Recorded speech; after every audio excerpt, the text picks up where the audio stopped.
साल थे, ठीक है। सिदरा की उम्र ट्वाइस थी, ट्वाइस का मतलब क्या है, 5 का दुगना तो 10 साल। अभी इसकी उम्र कितनी हो गई, 11 साल। तो देखिए 5 से 11 तक पहुंचने में कितने साल लगे, 6 साल लगे, ठीक है, 6 साल लगे ना। तो अभी इसके साथ भी आप लोग 6 साल और जमा कर लें। तो जब आप इसके साथ 6 साल जमा कर लोगे तो 16 ईयर्स, ठीक है। तो सिदरा की एज कितनी हो जाएगी, 16 ईयर, नॉट 22 ईयर्स। अक्सर स्टूडेंट्स यही गलती कर लेते हैं, कहीं यहाँ पे देख लेते हैं कि अली की उम्र तो 11 साल है, तो चूंकि यहाँ पर ट्वाइस है तो इसलिए सिदरा की उम्र 22 हो जाएगी। तो 22 नहीं होगी, 16 ईयर्स होगी, ठीक है। ये क्वेश्चन था, ठीक है। और ये बहुत टेक्निकल क्वेश्चन है, स्टूडेंट जब इसको देख लेते तो यही कहते कि ये तो हमें आता है, और फिर गलत कर लेते।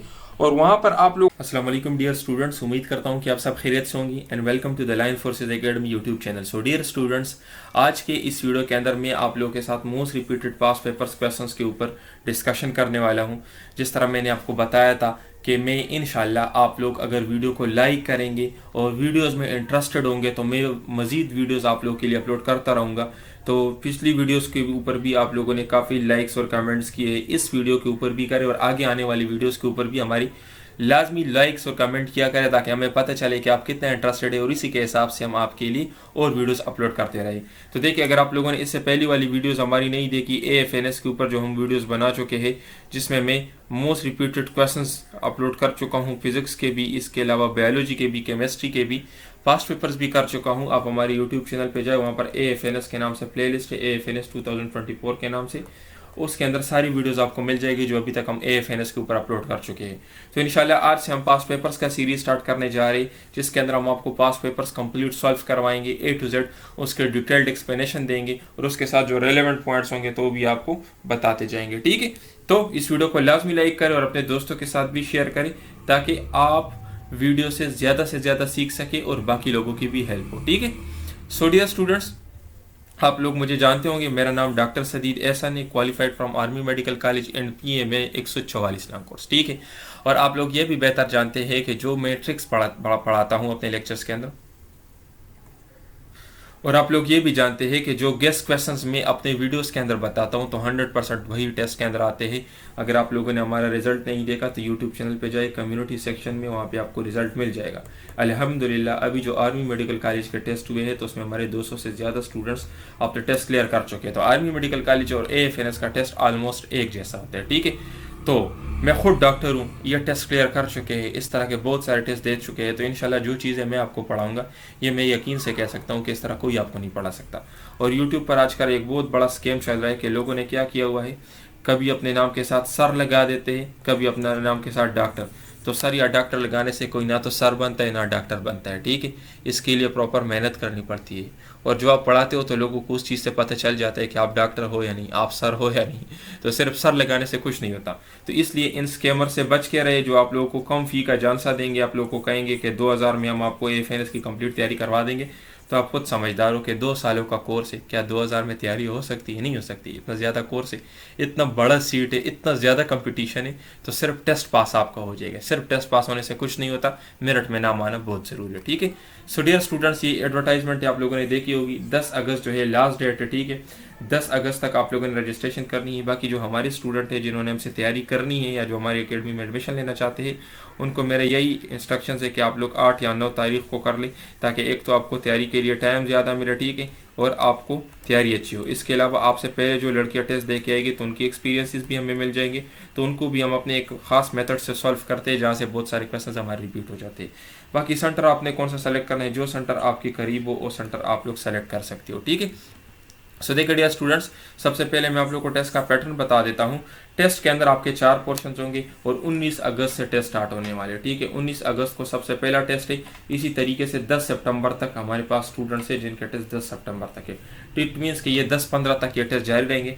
ये 4 पोर्शन होंगे आपके टेस्ट के अंदर, ठीक है। वर्बल, नॉन वर्बल, एकेडमिक और personality test. Verbal non verbal में मेन चीज़ क्या है कि यहाँ पर क्वेश्चन ज़्यादा है, टाइम कम है, तो टाइम मैनेजमेंट का मसला होता है। तो इसके अपने शॉर्टकट ट्रिक्स होते हैं जो मैंने अपने लेक्चर्स के अंदर एक्सप्लेन किए हैं, अपने यूट्यूब पे अपलोड किए हैं और हमारे कंप्लीट कोर्सेज के अंदर भी अवेलेबल है। बाकी भी मैं अपलोड करूँगा, ठीक है। बाकी एकेडमिक आपके FSC कोर्स से आता है, मैट्रिक्स से नहीं। और पर्सनालिटी टेस्ट जो है इसमें 150 स्टेटमेंट्स होते हैं, ये भी मैं आपको एक्सप्लेन करूँगा, ठीक है। सो देखो डियर स्टूडेंट्स, सबसे पहले मैं आपको ये बताऊं कि हमारी स्ट्रेटेजी क्या होती है। बाकी हमारा ये कांटेक्ट नंबर है, ठीक है, अगर आप लोगों ने हमसे कांटेक्ट करना है तो इस नंबर पे करना है। हमारी स्ट्रेटेजी क्या होती है, लेट सपोज अगर हमें पास पेपर्स के कोई 2 या 3 क्वेश्चंस मिल जाए तो ये तो नहीं कि बस हम उनका आंसर याद करेंगे और बस उनको इस तरीके से हम कर लेंगे ना। तो हम सिर्फ आंसर्स याद नहीं करते, ठीक है डियर स्टूडेंट्स। हम क्या करते हैं, लेट सपोज अगर मुझे कोई एक क्वेश्चन मिला, मैं आपको कोई भी कह सकता हूँ, लेट सपोज के ओव्यूलेशन कब होती है, ठीक है। लेट सपोज मुझे ये वाला क्वेश्चन मिला, ओव्यूलेशन किस डे को होती है, तो मैंने तो बस ये लेट सपोज पास पेपर में क्वेश्चन आया कि ओव्यूलेशन किस डेट को होती, तो आप लोगों ने लिख दिया कि 14 डे, आप मेंस्ट्रुअल साइकिल, आप लोगों ने 14 डे लिख दिया। तो ये तो आप लोगों ने जस्ट इस क्वेश्चन का आंसर याद कर लिया। हो सकता है कि नेक्स्ट टाइम पेपर में ये सेम क्वेश्चन ना आए, बल्कि इसके आसपास कोई और क्वेश्चन है। लेट सपोज अगर नेक्स्ट टाइम ये क्वेश्चन आए कि ओव्यूलेशन क्यों होती है, तो ल्यूटिनाइजिंग हार्मोन सर्च की वजह से। और ल्यूटिनाइजिंग हार्मोन क्यों सर्च होते हैं, क्योंकि एस्ट्रोजन इसके ऊपर एक्ट करता है। तो आपसे ये भी क्वेश्चन पूछा जा सकता है कि increase in oestrogen and decrease in progesterone क्या करता है, तो आपका आंसर क्या होगा कि ल्यूटिनाइजिंग हार्मोन को इंक्रीज करते हैं, ओव्यूलेशन करता है। इसी तरह ये भी आपसे पूछा जा सकता है कि ओव्यूलेशन के बाद फॉलिकल्स किस चीज में कन्वर्ट हो जाते हैं, कार्पस ल्यूटियम में। कार्पस ल्यूटियम में कन्वर्ट हो जाते हैं, जो कि एक येलो कलर का मास होता है। और ये क्या करता है, ये प्रोजेस्टेरोन को सीक्रेट करता है, और इस प्रोजेस्टेरोन का काम क्या होता है, ये प्रेगनेंसी को मेंटेन करता है। तो इस तरह के क्वेश्चन आ सकते हैं। तो हमने क्या किया होता है, पेपर में तो क्वेश्चन सिर्फ ये आया था कि ओव्यूलेशन किस डेट को हुई थी, लेकिन हमने उसके साथ रिलेटेड सारे पॉइंट्स उस चैप्टर से, उस टॉपिक से कवर कर लिए। क्योंकि नेक्स्ट टाइम ये मैं आपको गारंटी से कह सकता हूं कि जो क्वेश्चन मैं आपको पढ़ाऊंगा इसी से लाजमी आएगा, क्योंकि टॉपिक तो ये इंपॉर्टेंट है, लेकिन इस टॉपिक के अंदर क्या पॉइंट्स आने वाले ये चीजें। तो हमारी स्ट्रेटेजी ये होती है कि जो एमसीक्यू जहां से उठाया होता है, तो हम उस टॉपिक को, उस चैप्टर को पूरा पढ़ते हैं, सारे इंपॉर्टेंट पॉइंट्स उसके पढ़ते हैं, मोस्ट रिपीटेड। तो आप लोगों ने क्या करना है, आप लोगों ने मेरे जितने पॉइंट्स हैं उनको अपने साथ कॉपी के अंदर लिखना है, ठीक है। कॉपी के अंदर उनको लिखते जाए, और जो जो चैप्टर मैं बताऊं तो उन चैप्टर्स को भी रिवाइज करते जाए साथ साथ, ठीक है। सो डियर स्टूडेंट्स, चले स्टार्ट करते हैं आज का अपना लेक्चर को ध्यान से सुनिए और सारे पॉइंट्स अपने साथ नोट करते जाइए। तो देखिए, सबसे पहले हम डिस्कस करते हैं वर्बल के कुछ रिपीटेड क्वेश्चंस को। याद रखिए, हमारे जो पेड कोर्सेज है, जो हमारे पेड स्टूडेंट्स हैं, आप लोगों को मैं वर्बल की 13 टाइप्स अपने डिटेल्ड लेक्चर्स के अंदर समझा चुका हूं। आप वर्बल के पूरा कोर्स जो आपको मैंने वेबसाइट पे एनरोल कर दिया था, वो मैं आपको पूरा करवा चुका हूं। वहां पर हमने वर्बल की तमाम टाइप्स को डिस्कस किया था। अभी इन वीडियोस के अंदर जो रिपीटेड क्वेश्चंस है, जो अक्सर स्टूडेंट्स पूछते हैं, फ्रीक्वेंटली आस्क्ड क्वेश्चंस, तो जस्ट मैं वो आपको करवाऊंगा, ठीक है। और कुछ न्यू ट्रिक्स जो है वर्बल के, वो आपके साथ शेयर करूंगा, ठीक है। तो बाकी वर्बल का जो कंप्लीट कोर्स है वो आप लोगों ने लाजमी देखना है, जो हमारे पेड स्टूडेंट्स है, जिन्होंने हमारा कोर्स बाय किया है। वेबसाइट पे आपके पास जो आपका डैशबोर्ड है, वहां पर आप चेक कर सकते हो, एनरोल कोर्सेज का ऑप्शन होगा, वहां पे आपको वर्बल का कंप्लीट कोर्स मिल जाएगा, ठीक है। तो वर्बल का कोर्स आप लोगों ने लाजमी देखना है, क्योंकि वर्बल के कोर्स के अंदर जो क्वेश्चंस है, सेम क्वेश्चंस आपके टेस्ट के अंदर आएंगे। बाकी उस कोर्स के अंदर जो क्वेश्चंस इस तरह से है जो थोड़े मुश्किल थे, या कुछ क्वेश्चंस के मैंने कुछ न्यू ट्रिक्स भी बनाए हैं, तो वो क्वेश्चंस इस तरह की वीडियोस के अंदर मैं आप लोगों के साथ डिस्कस करूंगा, ठीक है। बाकी जिन स्टूडेंट्स ने हमारा कोर्स ज्वाइन नहीं किया, और अगर आप चाहते हैं कि हमारे कोर्स ज्वाइन करें, तो ये हमारा कॉन्टैक्ट नंबर है, इस नंबर पे आप लोगों ने रब्ता करना है, ठीक है। सो देखिए, सबसे पहला क्वेश्चन क्या है। सबसे पहला क्वेश्चन ये है कि अगर एक बस के अंदर 50 पैसेंजर्स या मुसाफिर है, उसमें से 20 जो है वो मेल है, तो आप बताएं कि फीमेल की परसेंटेज कितनी होगी, ठीक है। तो बहुत सिंपल सा क्वेश्चन है, परसेंटेज का क्वेश्चन है। सबसे पहले इसको समझते। देखिए, टोटल पैसेंजर्स कितने हैं, 50 पैसेंजर्स। 50 पैसेंजर्स टोटल है, तो इट मीन्स के 100% हो गए, ठीक है। ये इट मीन्स के 100% पैसेंजर्स कितने हैं आपके पास, 50, ठीक है। अब यहाँ पर देखें 20 जो उनमें से है वो मेल है। अगर 20 मेल है, तो आप मुझे बताएं कि फीमेल कितनी रह जाएगी। 30 यहाँ पे फीमेल हो जाएगी, ठीक है। अगर 20 मेल्स है तो 30 रह गए, बाकी 30 आपके पास फीमेल्स हो जाएगी ना, ऐसा ही है ना। क्योंकि देखिए 50 तो 20 मेल हो गए,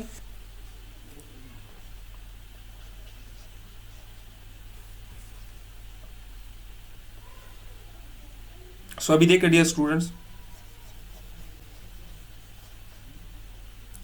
सो देखिए डियर स्टूडेंट, सबसे पहला क्वेश्चन ये है कि अगर एक बस के अंदर 50 मुसाफिर हैं, उसमें से 20 जो है वो मेल है, तो आप बताएं फीमेल्स की परसेंटेज की, फीमेल्स उसमें से कितनी है, ठीक है। तो इसी सा क्वेश्चन है। सबसे पहले हमें ये दिया गया कि टोटल पैसेंजर्स कितने, 50। इट मीन्स कि 100% क्या है इसका, 100% पैसेंजर्स है ये, ठीक है। 50 टोटल तादाद है, तो टोटल का हम 100% कहते हैं। उसमें से 20 जो है ये आपके पास हो गया मेल्स। अगर 20 मेल है तो बाकी कितने रह गए, 30 रह गए, ठीक है। तो 30 आपके पास हो गई फीमेल्स। अभी हमने ये मालूम करना है कि ये 30 जो है ये आपके पास 50 का, ये 30 जो है सिर्फ 30, ठीक है, नॉट 30%।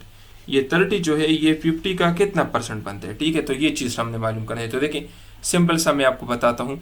अगर आप लोगों ने 50 का 10% मालूम करना हो तो उसका सिंपल शॉर्टकट ट्रिक क्या है, आप सिंपली इस पॉइंट को यहाँ पे शिफ्ट करें तो ये आपके पास हो जाएगा 10%। ठीक है, तो 50 का आपके पास 10% कितना है, 10% आपके पास क्या है 5। ठीक है, अगर 10% इसका 5 है तो आप मुझे बताइए कि 20% कितना हो जाएगा, 20% इसका कितना हो जाएगा 10। अगर 20 ये है तो देखिए 30% कितना हो जाएगा 15। फिर आप मुझे बताइए 40% कितना हो जाएगा 20 इसका 40% हो जाएगा। तो देखिए यहाँ पे आप लोग चेक कर ले कि 20 आपके पास मेल है तो 20 आपके पास कितना परसेंट बनते हैं 40%। इट मीन्स के 40% लोग आपके पास मेल है, अगर 40% मेल है तो बाकी कितने रह गए 60%। इट मीन्स के 60% आपके पास फीमेल है। ठीक है, इस क्वेश्चन की समझ आ गई। देखें सबसे पहले हमें यह बताया गया कि 50 टोटल पैसेंजर्स, 50 टोटल पैसेंजर्स का मतलब क्या है कि 100% ये लोग। फिर हमें मेल की तादाद दी गई है कि मेल इसमें से इतने हैं और आप बताइए कि फीमेल्स उसमें से परसेंटेज बताए। तो 20 अगर हमारे पास मेल्स थे तो हमारे पास फीमेल्स कितनी थी 30। मैंने यहाँ पे परसेंटेज मालूम किया 50 से अगर हमने 10% मालूम करना हो तो सिंपली 50 को इस तरह से भी लिखा जाता है ना 50.0, तो मैंने इस पॉइंट को यहाँ पे शिफ्ट किया। यह 10% को मालूम करने का आसान तरीका है। तो 5 आ गया, 5 मेरे पास 10% है तो अगर मैं आपको कहूँ कि 20% कितना हो जाएगा तो 10, अगर मैं आपको कहूँ कि 30% कितना हो जाएगा तो 15, अगर मैं आपको कहूँ कि 40% कितना हो जाएगा तो 20। तो यहाँ पर देखिए हमारे पास मेल्स कितने हैं, मेल्स हमारे पास है 20 है, तो 20 का मतलब क्या है कि 40%। तो अगर 40% आपके पास मेल्स है तो बाकी कितना रहेगा 60%। तो 60% आपके पास कौन हो जाएंगे, 60% आपके पास फीमेल्स हो जाएगी। ठीक है, तो ये परसेंटेज रिलेटेड क्वेश्चन था। तो देखिए यहाँ पर मैंने सबसे पहला शॉर्टकट ट्रिक आपको क्या बताया कि 10% को मालूम करने का शॉर्टकट ट्रिक ये है कि आप लोगों ने पॉइंट को शिफ्ट करना है। ठीक है, पॉइंट को शिफ्ट करना है लेफ्ट की तरफ। ठीक है, पॉइंट को शिफ्ट करें लेफ्ट की तरफ। लेट सपोज अगर आपको 36 दिया गया और आपसे कोई पूछे कि इसका आप 10% मालूम करें तो सिंपली 3.6। ठीक है, अगर मैं आपको कहूँ कि आप 80 का 10% मालूम करें तो सिंपली पॉइंट को शिफ्ट करें तो 8। ठीक है, तो ये आपका शॉर्टकट ट्रिक हो गया। तो ये आपका सबसे पहला मोस्ट रिपीटेड क्वेश्चन है। दूसरा क्वेश्चन क्या है कि क्लास के अंदर टोटल 1500 स्टूडेंट्स है। 1500 स्टूडेंट्स इट मीन्स कि 100% कितने हो जाएंगे टोटल स्टूडेंट्स जो कि 1500 है, उनमें से 1200 जो है वो आपके पास प्रेजेंट है।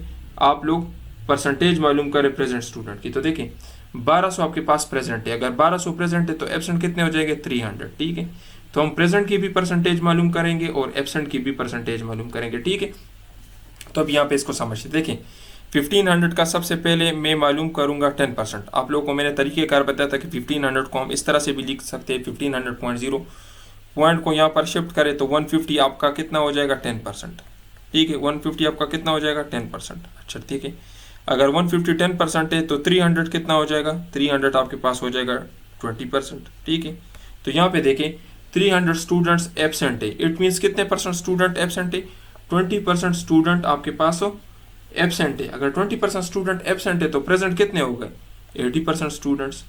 तभी देखिए कितने आसानी से हमने इन क्वेश्चंस को सॉल्व किया, बजाय इसके कि इस 1200 का मैं मालूम करूं, मैंने डायरेक्ट 300 एब्सेंट का परसेंटेज मालूम किया और मैंने टोटल से माइनस किया तो मुझे पता चल गया। ठीक है, क्योंकि देखें मेरे पास एब्सेंट कितने थे 20%, टोटल स्टूडेंट्स कितने हैं 100%, वहाँ से मैंने कितने माइनस किया जो एब्सेंट थे 20% मैंने माइनस किया तो मेरे पास क्या आ जाएगा 80%, और 80% कौन है 80% प्रेजेंट है। ठीक है, तो ये हो गया आपका। बाकी देखें नेक्स्ट क्वेश्चन आपका क्या है कि अगर अली की जो देखें जब अली की उम्र 5 साल थी तो उसकी बहन की उम्र दुगना थी। ठीक है, इट मीन्स कि अगर अली की उम्र यहाँ पे अभी देखें अली की उम्र 5 साल थी तो उसकी बहन की उम्र कितनी थी सिदरा की उम्र कितनी थी डबल थी, तो मीन्स 10 साल थी। ठीक है, अभी बताएं कि अली की उम्र जब 11 साल हो गई तो उसकी बहन की उम्र कितनी होगी। तो इसमें स्टूडेंट्स क्या करते हैं कि इसमें स्टूडेंट्स ये गलती करते हैं, कहते हैं कि ओ ये सोच लेते हैं कि अली की उम्र 11 साल है तो उसकी बहन की उम्र 22 साल हो जाएगी, तो ये गलत है। यहाँ पर ये टेक्निकल क्वेश्चन है, आर्मी वाले यहाँ पे आप लोगों को घेर लेते हैं। यहाँ पर आपने किस तरीके से सोल्व करना, देखें पहले उसकी उम्र 5 साल थी, उसकी बहन की उम्र 10। सो देखिए डियर स्टूडेंट्स, अगर आप हमारे पेड कोर्सेज को ज्वाइन करना चाहते हो तो हमारे पास 3 तरह के पेड कोर्सेज है जिससे हम आपको टेस्ट की 100% गारंटी देते हैं। देखिए डियर स्टूडेंट्स, आप सिर्फ हमारे नोट्स भी बाय कर सकते हो। अगर सिर्फ हमारे नोट्स आपने बाय करने तो उसके अंदर आपको मिलेंगे वर्बल ट्रिक्स के साथ non verbal with solution, complete academic मिलेगा जिसमें आपका आ जाता है फिजिक्स केमिस्ट्री बायोलॉजी इंग्लिश ये सब आ जाता है। पास्ट पेपर्स भी आपको मिलेंगे। ठीक है, पिछले 5 सालों के पास्ट पेपर्स भी हम आपको देंगे। व्हाट्सएप ग्रुप के अंदर भी ऐड करेंगे जहाँ पे हमारी डिस्कशंस होगी। तो ये जितना भी डिस्काउंट मैंने लगाया है, ठीक है, ये डिस्काउंटेड फीस है, ठीक है। और ये डिस्काउंटेड फीस जो है तो ये सिर्फ और सिर्फ 100 सीट्स के लिए, ठीक है, 100 स्टूडेंट्स के लिए। सिर्फ नोट्स आपको 3500 में मिलेंगे। नोट्स की नॉर्मल कीमत 5000 है, अभी आपको 3500 में मिलेंगे, ठीक है। नोट्स के अंदर क्या होंगे, verbal, non verbal, complete academic, pass papers और व्हाट्सएप ग्रुप के अंदर आपको ऐड करेंगे, ठीक है। और आपके टेस्ट से पहले आपको सेलेक्टेड क्वेश्चंस भी देंगे आपके टेस्ट डेट और टेस्ट टाइम के मुताबिक। इसी तरीके से आप हमारा क्रैश कोर्स भी ज्वाइन कर सकते हो। क्रैश कोर्स के अंदर हम क्या करेंगे, वर्बल आपको ऑनलाइन पढ़ाएंगे और नॉन वर्बल आपको पढ़ाएंगे। उसके बाद कंप्लीट नोट्स देंगे, जो 3500 वाले नोट्स, ये भी आपको सारे मिलेंगे। इसके साथ एक्स्ट्रा क्या होगा कि वर्बल नॉन वर्बल हम आपको पढ़ाएंगे और टीचर आपके साथ होगा। अगर किसी चीज़ की समझ आए तो पूछ सकती हो, आपको गाइड करेगा। व्हाट्सएप ग्रुप के अंदर ऐड करेंगे और आपके टेस्ट से एक दिन पहले आपके टेस्ट डेट और टेस्ट टाइम के मुताबिक आपको 200 सेलेक्टेड एमसीक्यूज भी देंगे। ये आपको 5500 का मिलेगा, ठीक है। टेस्ट की गारंटी होगी, चाहे आप नोट्स लेते हो या ऑनलाइन तैयारी करते हो, इस बात की गारंटी देंगे कि अगर नोट्स लिए हो तो 100% क्वेश्चन हमारे नोट्स से आएंगे। बाकी अगर आपने हमारा कोर्स ज्वाइन किया हो तो 100% हमारे कोर्स आएंगे। बाकी देखिए डियर स्टूडेंट्स, आपके टेस्ट में फेडरल, पंजाब, केपी सब बुक्स आते हैं। तो भी अगर एक स्टूडेंट केपी की है तो फेडरल को पढ़ नहीं सकती ना, अगर एक स्टूडेंट पंजाब की है तो फेडरल बुक्स नहीं पढ़ सकती। लेकिन हमारे नोट्स में हमने ये तमाम चीज़ें कवर की है, उनको अगर आप कर लेते तो आपका सब कुछ कवर हो जाएगा। उसके साथ आपको एक्स्ट्रा बुक्स पढ़ने की कोई ज़रूरत नहीं है, ठीक है। इसी तरीके से देखिए स्टूडेंट्स, अगर आप हमारा फुल कोर्स ज्वाइन करना चाहती है तो इसके अंदर हम आपको वर्बल पढ़ाएंगे, ठीक है, ट्रिक्स पढ़ाएंगे वर्बल की, नॉन वर्बल आपको कंप्लीट पढ़ाएंगे, एकेडमिक पढ़ाएंगे आपको, ठीक है, जिसमें फिजिक्स, केमिस्ट्री, बायोलॉजी, इंग्लिश आ जाता है। पास पेपर्स के ऊपर डिस्कशन करेंगे, कंप्लीट नोट्स भी आपको देंगे, व्हाट्सएप ग्रुप के अंदर भी ऐड करेंगे और टीचर भी आपके साथ होगा। इसकी हम आपसे कितनी फीस लेंगे, 8000। इस कोर्स की जो नॉर्मल फीस है वो 10,000 है, ये भी डिस्काउंट लगा हुआ है, ठीक है। आपसे हम 8000 लेंगे। टेस्ट की पासिंग गारंटी होगी 100, ठीक है। सिद्रा की उम्र 22 थी, 22 का मतलब क्या है, 5 का दुगना तो 10 साल। अभी इसकी उम्र कितनी हो गई, 11 साल। तो देखिए 5 से 11 तक पहुंचने में कितने साल लगे, 6 साल लगे, ठीक है, 6 साल लगे ना। तो अभी इसके साथ भी आप लोग 6 साल और जमा कर लें। तो जब आप इसके साथ 6 साल जमा कर लोगे तो 16 ईयर्स, ठीक है। तो सिद्रा की एज कितनी हो जाएगी, 16 ईयर, नॉट 22 ईयर्स। अक्सर स्टूडेंट्स यही गलती कर लेते हैं, कोई यहाँ पे देख लेते हैं कि अली की उम्र तो 11 साल है, तो चूंकि यहाँ पर 22 है तो इसलिए सिद्रा की उम्र 22 हो जाएगी। तो 22 नहीं होगी, 16 ईयर्स होगी, ठीक है। ये क्वेश्चन था, ठीक है। और ये बहुत टेक्निकल क्वेश्चन है। स्टूडेंट जब इसको देख लेते तो यही कहते कि ये तो हमें आता है और फिर गलत कर लेते। और वहाँ पर आप लोग को गलत करने के लिए ऑप्शंस में 22 भी होगा, ठीक है। तो इसलिए इस चीज़ को समझे। इसका तरीक़ेकार ये है, देखिए सबसे पहले क्वेश्चन में क्या बताया कि अली की उम्र 5 साल है और सिद्रा की उम्र डबल है। तो 5 का डबल कितना है, 10 ईयर्स। फिर बताया कि जब अली की उम्र 11 साल हो गई, तो देखिए 5 से 11 तक पहुंचने में कितने साल लगे, 6 साल। तभी आप बताएं कि सिद्रा की उम्र कितनी होगी। तो देखें सिद्रा की उम्र के साथ भी आप लोग 6 साल और जमा कर ले, तो 10 के साथ 6 जमा कर ले तो 16 साल हो जाएगा, ठीक है, 16 ईयर्स। समझ आ गई। अभी देखिए यहाँ पर इस क्वेश्चन को देखें, क्वार्टर, ये एक इस क्वेश्चन का एक हिस्सा है, 110 ऑफ 90। तो आप लोग को मैंने शॉर्टकट ट्रिक बताया था कि आप लोग 110 का मतलब क्या है, 10%। 110 और 10% एक ही चीज़ है। 10% मालूम करने का शॉर्टकट ट्रिक मैंने आपको क्या बताया, 90 है तो इसको हम इस तरीके से भी लिख सकते हैं कि 90.0। अभी इसका हमने किस तरीके से मालूम करना है 10%, सिंपली आप इसको यहाँ पे शिफ्ट करें तो ये 9 आपके पास क्या है, 110 है या आपके पास 10% ऑफ 90। अभी इसका क्वार्टर मालूम करना है तो क्वार्टर के लिए हम क्या करेंगे, 1/4 मल्टीप्लाई बाय 9, ठीक है, ये आपका हो गया, ठीक है। इस तरह से आप इसको अभी कैलकुलेटर के ऊपर सॉल्व कर लें तो इससे आपका आंसर आ जाएगा तकरीबन कुछ 2 पॉइंट समथिंग आएगा, 2.12 या कुछ इस तरह से इसका आंसर आएगा। नॉर्मली ये क्वेश्चन जो है आपके इनिशियल टेस्ट में इस तरह से नहीं पूछा जाता। आपके इनिशियल टेस्ट में आपसे पूछा जाएगा कि 1/3, ठीक है, ये आपसे 1/3 ऑफ 1/10 ऑफ 90, ये क्वेश्चन इस तरीके से पूछा जाएगा, ठीक है। तो क्वार्टर कभी भी इसका नहीं पूछा जाता। इसका अभी तक मैंने जितना देखा, ये तो स्टूडेंट ने क्वेश्चन शेयर किया था तो ये मैंने सॉल्व किया है। तो आपके इनिशियल टेस्ट में 1/3 होगा, ठीक है, कभी भी क्वार्टर नहीं होगा। तो आपसे अगर ये पूछे तो देखिए आपने सबसे पहले क्या करना है, 1/10 ऑफ 90 हमने मालूम कर लिया, 9 आ गया, ठीक है। 1/10 ऑफ 90 सिंपली आप इस तरीके से भी मालूम कर सकते हो कि 1/10 मल्टीप्लाई बाई 90। तो देखिए ये 0 इसके साथ कट जाएगा, 9 1 9, तो आपके पास 9 आ जाएगा। इस तरीके से भी आप कर सकते हो। या डायरेक्ट मैंने आपको क्या बताया कि 110 का मतलब क्या है, 10%। तो 10% मालूम करने का मैंने आपको आसान ट्रिक बताया कि आप पॉइंट को शिफ्ट करें लेफ्ट की तरफ, तो 9 आ गया। अभी हमने इसका 1/3 मालूम करना है, तो देखिए हमारे पास इस तरह से हो जाएगा 1/3 मल्टीप्लाई बाई 9। तो देखिए 3 3 9, तो ये आपके पास आ जाएगा इसका आंसर 3। तो आपके इनिशियल टेस्ट में आपसे पूछा जाएगा कि 1/3 ऑफ 1/10 ऑफ 90। और एक दूसरा क्वेश्चन आपसे पूछा जाएगा कि क्वार्टर ऑफ 1/10 ऑफ 120, ये क्वेश्चन, ये दो क्वेश्चन आपसे पूछे जाएंगे, ठीक है। अक्सर इस तरह 120 का क्वार्टर पूछा जाता है और 90 का 1/3। तो देखें सबसे पहले 120 का आप लोग 10% मालूम करें या 1/10 मालूम करें, बात एक ही है। किस तरीके से मालूम करना है आपको मैंने तरीक़ाकार बता दिया है। तो देखिए ये इसके साथ कट जाएगा, ये एक तरीका, ये सिंपली आप इसको शिफ्ट करें तो आपके पास आ जाएगा 12, ठीक है। अभी इसका क्वार्टर मालूम करना है, क्वार्टर किसे कहते हैं 1/4 को, तो इसके साथ 1/4 को मल्टीप्लाई करें तो 4 3 12, तो आपके पास इसका आंसर क्या आ जाएगा 3। तो अगर आपसे पूछे कि क्वार्टर आप 1/10 आप 120, तो इसका आंसर क्या है 3। अगर आपसे पूछे कि 1/3 आप 1/10 आप 90, तो इसका आंसर क्या है 3, ठीक है। समझ आ गए? नहीं, इसका आंसर देखिए क्या हो जाएगा, 4 3 12, ठीक है, और 3 3 9, समझ आ गई ना आपको। तो देखिए इस क्वेश्चन को सॉल्व करने के दो स्टेप्स थे। सबसे पहला स्टेप क्या था, पहला स्टेप था आप लोगों ने 1/10 और 10% मालूम किया, ठीक है। फिर आप लोगों ने क्या किया, फिर आप लोगों ने उसका क्वार्टर, अगर क्वार्टर पूछा गया तो क्वार्टर कहते हैं 1/4, और 1/3 किसे कहते हैं 1/3, ये मालूम कर लिया, ठीक है। तो ये दो तरीके कार थे, ठीक है। तो ये क्वेश्चन भी बहुत इजी है, लेकिन अक्सर स्टूडेंट इसमें फंस जाते हैं। सो देखिए स्टूडेंट, सबसे पहले हम अभी इस क्वेश्चन को देखते हैं कि अगर हेलीकॉप्टर को 50 गैलन्स चाहिए 320 किलोमीटर डिस्टेंस ट्रेवल करने के लिए, तो आप बताएं कि 400 किलोमीटर डिस्टेंस ट्रेवल के लिए उसको कितने गैलन्स चाहिए होंगे। तो ये क्वेश्चन हमने सॉल्व करने। तो देखिए सबसे पहले हमें क्वेश्चन में क्या बताया गया है कि 50 गैलन्स उसको चाहिए 320 किलोमीटर डिस्टेंस ट्रेवल करने के लिए, ठीक है, 320 किलोमीटर डिस्टेंस ट्रेवल करने के लिए। तो देखिए मैं ये भी कह सकता हूँ, अगर ये ज़ीरो इस ज़ीरो के साथ मैं काट लूँ तो मैं डायरेक्ट भी लिख सकता हूँ कि 5 गैलन्स उसको चाहिए कितने 32 किलोमीटर डिस्टेंस ट्रेवल करने के लिए, ठीक है। तो ये इस तरीके से भी हम लिख सकते हैं, ठीक है। बाकी अगर हम और इसको देखें तो मैं इस तरह से भी लिख सकता हूँ कि 2.5 गैलन्स उसको चाहिए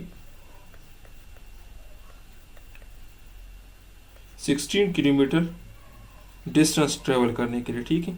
या ठीक है, तो यहाँ तक हम आ गए। अब यहाँ पर आप देखें, अगर आप 320 प्लस 32 ये कर ले, ठीक है, 320 प्लस 32 प्लस 32 प्लस 16 कर ले, तो इससे आपके पास क्या आ जाएगा, ये यहाँ पर हम जमा कर लेते हैं। तो देखिए 32 प्लस 32 आपके पास क्या हो जाएगा 64, ठीक है। 64 प्लस 16 आपके पास क्या हो जाएगा, तो ये आपके पास हो जाएगा 80, ठीक है। तो 320 प्लस 80 आपके पास कितना हो जाएगा 400, ठीक है। तो इट मीन्स देखिए अभी यहाँ पे देखें, अभी हम यहाँ पे इसको ऐड करेंगे। अभी सबसे पहले मैंने देखे क्या किया यहाँ पर, तो देखिए डियर स्टूडेंट, इस क्वेश्चन में हमें ये दिया गया था कि अगर हेलीकॉप्टर को 50 गैलन्स चाहिए 320 किलोमीटर डिस्टेंस ट्रेवल करने के लिए, तो आप बताएं कि 400 किलोमीटर के लिए डिस्टेंस कितने गैलन्स चाहिए होंगे। तो मैंने क्या किया, जिस तरह क्वेश्चन में दिया है कि 50 गैलन्स 320 किलोमीटर के लिए चाहिए, तो मैंने ये ज़ीरो इस ज़ीरो के साथ काट लिया, या दोनों साइड्स को मैंने 10 पे डिवाइड किया। मेरे पास क्या गया 55 गैलन्स चाहिए 32 किलोमीटर डिस्टेंस ट्रेवल के लिए, इसको मैंने 2 पे डिवाइड किया तो 2.5 आ गया, इसको भी 2 पे डिवाइड किया तो 16 आ गया। इट मीन्स कि 2.5 गैलन्स चाहिए 16 किलोमीटर डिस्टेंस ट्रेवल करने के लिए। अभी मैंने क्या किया 320 प्लस 32 प्लस 32 प्लस 16 इन सब को जमा किया। अगर आप इन सब को जमा कर लेते हो तो इससे आपके पास आ जाएगा 400।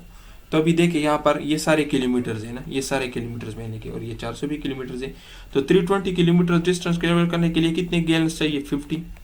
अब यह पता है 32 के लिए कितना चाहिए 5, तो इसकी जगह 5 हो जाएगा। फिर 32 के लिए 5, 16 के लिए कितना चाहिए 2.5।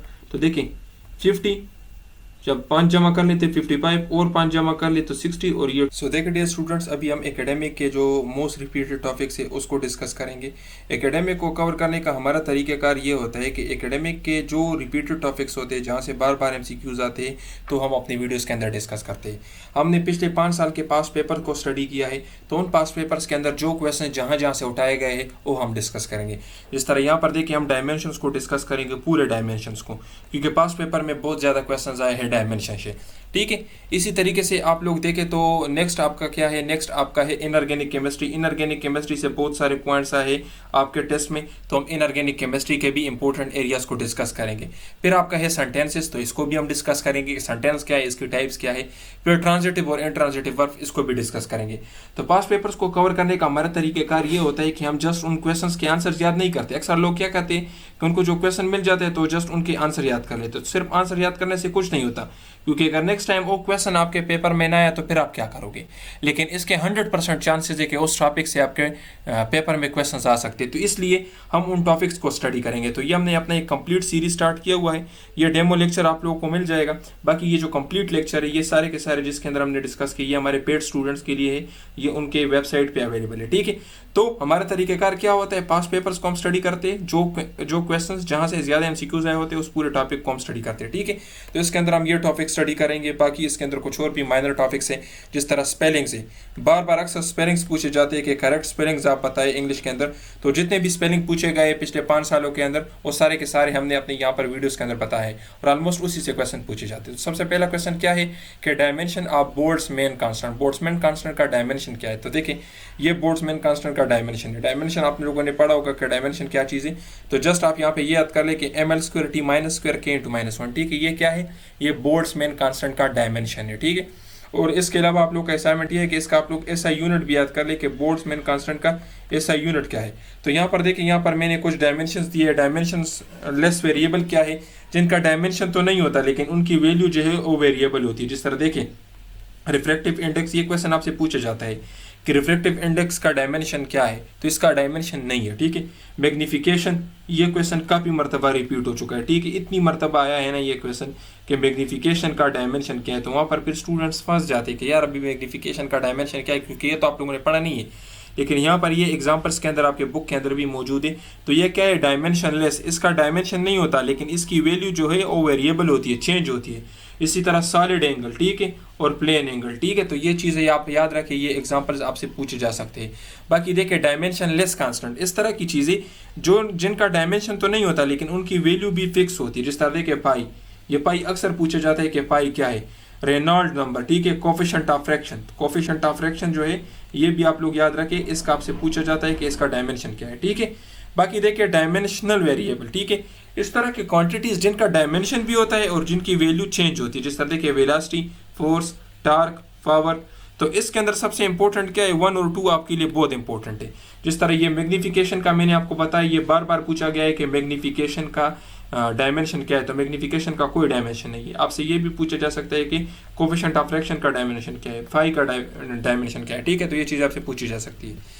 बाकी नेक्स्ट क्या है, डायमेंशनल कांस्टेंट, इस तरह की क्वांटिटीज जिनका डायमेंशन भी है और उनकी वैल्यूज कांस्टेंट है। तो देखिए रेडबर्ग कांस्टेंट, प्लैंक कांस्टेंट, ये दोनों पूछे गए। ठीक है कि इनका डायमेंशन क्या है, तो आगे हम डिस्कस करेंगे इस तरह। तो देखिए अभी मैंने यहाँ पर डायमेंशंस दिए, तो यहाँ से आपके टेस्ट में 2 तरह के क्वेश्चन पूछे जा सकते हैं।